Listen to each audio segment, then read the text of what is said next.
días a todos y a todas. En primer lugar, quiero agradecer a todas las organizaciones de la sociedad civil que han convocado a esta conferencia de prensa, específicamente a Control Arms por haberme invitado a participar de esta conferencia. Muchísimas gracias. Bueno, yo lo que quiero compartirles es un poco el trabajo que desde el Senado y como parlamentarios estaremos haciendo a partir de esta conferencia Estados Parte, y un poco también comentarles lo que hemos estado ya haciendo. A nosotros nos tocó ratificar el tratado. Me parece que ha sido el instrumento internacional multilateral más importante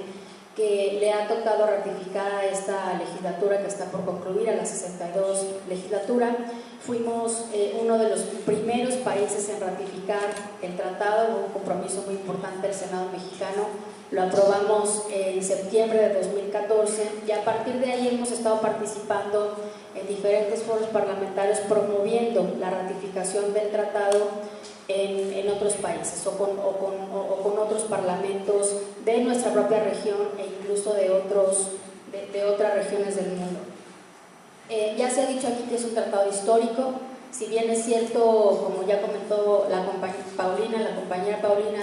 es un tratado que lo que busca regular es el comercio legal de armas. Sí va a tener un impacto si se implementa de una buena manera, sí va a tener un impacto directo en la reducción de las armas que lleguen a manos del crimen organizado, porque previene el desvío, que ya lo comentó Paulina. Entonces, sí me parece que es importante destacar esto. Sí tiene o sí puede tener un impacto directo en la reducción de las armas que lleguen a manos del crimen organizado por el registro de armas que prevé el propio tratado y por los otros mecanismos que establece para evitar el desvío. Entonces sí es un instrumento internacional muy importante, sí tiene un impacto o sí puede tener un impacto en la mayor preocupación que tenemos en México sobre el mal uso de estas armas. Y además es histórico porque resultaba paradójico que aun cuando armas de destrucción masiva, armas químico-biológicas, armas nucleares sí tenían una regulación internacional estricta, las armas que hay en mayor número en el mundo y que son las que más matan a personas en el mundo no lo tuvieran. Entonces es un tratado histórico, es muy importante y para México es fundamental. Por eso es que nosotros decimos que el tratado en sí mismo implica un logro histórico, pero ahora lo que sigue, los dos retos más importantes del tratado son, en primer lugar, lograr su universalización, es decir, que más países, el mayor número de países en el mundo lo ratifiquen, lo adopten, lo firmen y lo ratifiquen, principalmente, por supuesto, los países los mayores países que producen y exportan armas, entre ellos por supuesto Estados Unidos, Alemania, Francia, etc. Y el segundo reto muy importante es el de la implementación, no solamente se trata de ratificarlo, sino luego de armonizarlo con las leyes a nivel nacional, a nivel local, de tal manera que se implemente. Y entonces ahí es en donde está nuestro primer compromiso. En el caso de México estaremos impulsando la creación de un grupo de trabajo el próximo mes de septiembre que empiece la legislatura, con los integrantes de la Comisión de Defensa y con los integrantes de la Comisión de Comercio, junto con la comisión que yo presido, la de organismos internacionales, para comenzar los trabajos de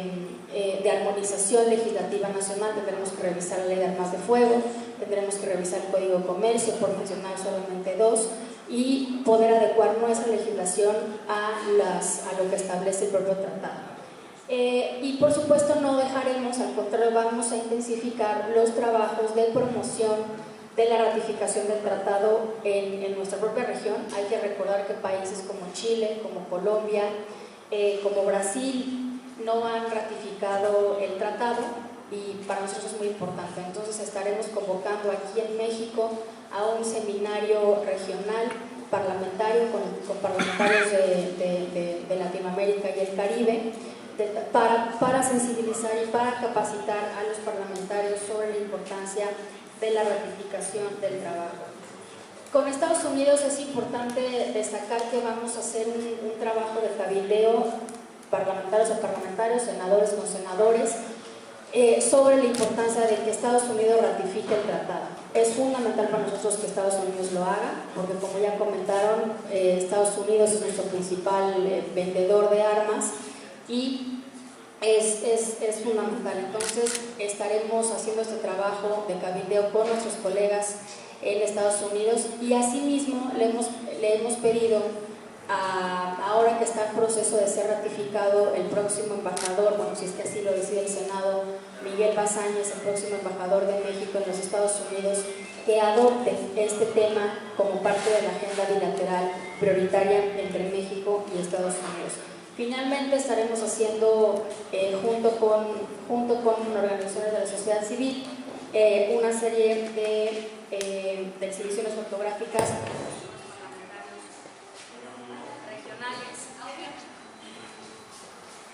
Por el tiempo. censura. Estuvimos de acuerdo. Ya. Bueno, nada más termino esta idea, el anuncio de que estaremos trabajando con estas organizaciones, exhibiciones fotográficas y demás campañas de sensibilización entre parlamentarios de la región y del mundo también a través de los foros de la Unión Interparlamentaria. Muchísimas gracias. Respondiendo la primera pregunta sobre cómo el tratado, qué es lo que establece el tratado para evitar el desvío, precisamente el artículo 11 del tratado contiene la obligación de los estados parte para adoptar medidas necesarias para evitar su desvío. Ahorita ahondo en ese tema. Y asimismo, cada estado parte debe tomar medidas apropiadas para regular el tránsito o transbordo de armas convencionales bajo su jurisdicción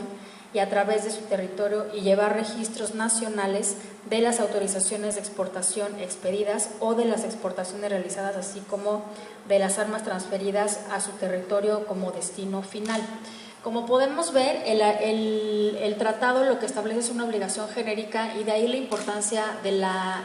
armonización legislativa a nivel nacional que yo comentaba en un principio, porque en cada legislación nacional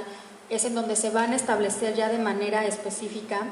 las medidas para cada país para evitar ese desvío. Entonces estamos hablando, por ejemplo, en el caso de México,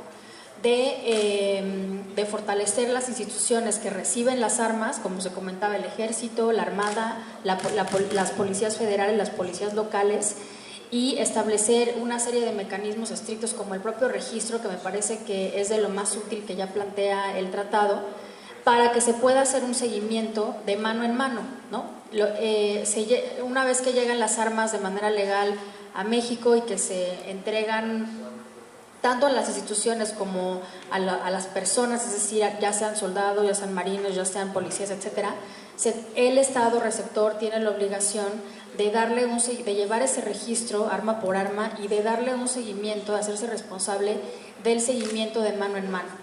Ese mecanismo es el que se tiene que desarrollar en cada país y de ahí es que, por eso estamos ya urgiendo a que se conforme este grupo de trabajo de legisladores